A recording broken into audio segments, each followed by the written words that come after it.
wouldn't it be nice to know that you're born to be immune to at least certain kinds of temptation?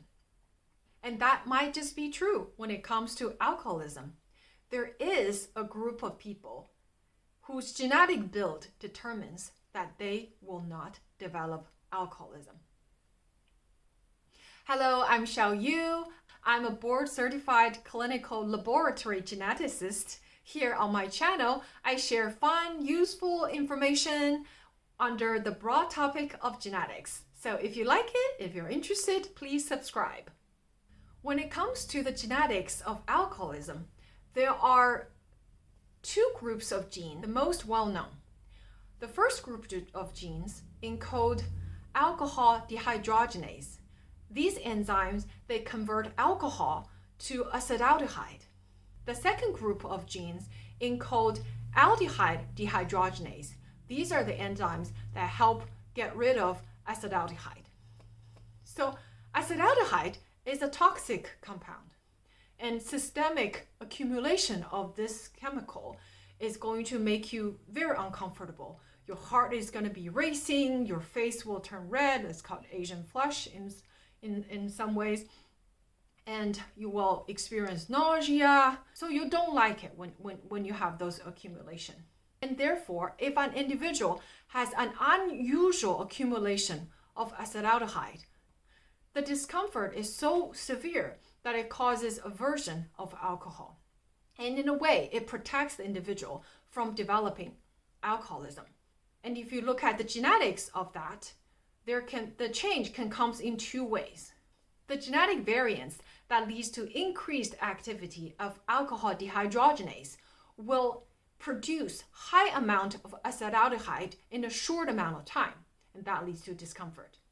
And the genetic that leads to decreased activity of aldehyde dehydrogenase will delay the body's speed of getting rid of acetaldehyde. So it will stay in your body for longer and make you feel more uncomfortable. So these two groups of genetic variants can protect an individual from developing alcoholism.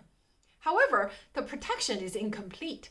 Just because you have one allele of a certain kind, you might have some discomfort, but that does not stop you completely from developing alcoholism.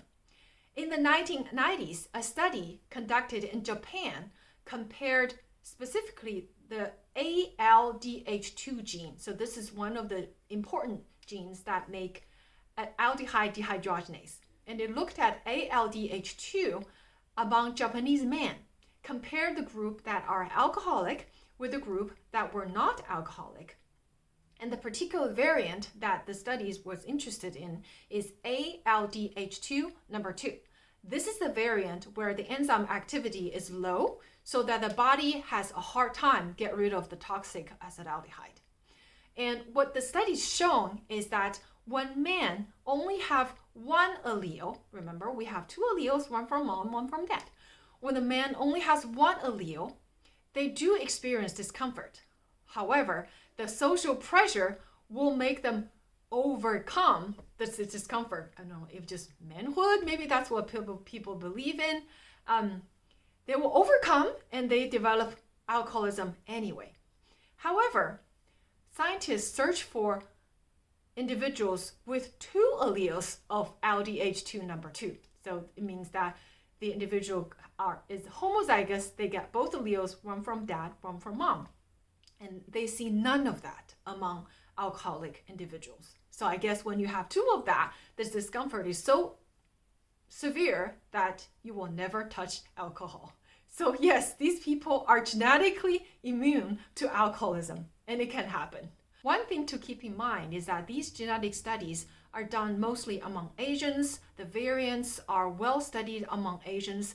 They're rare and understudied in other populations. In other populations, there are alleles that can also lead to aversion of alcohol. They're just not as well known. So that's it for today. If you find it interesting, please like, share, and subscribe to hear more from a geneticist about your genes. Remember, the world is beautiful because we are different, and I love you to every single base pair.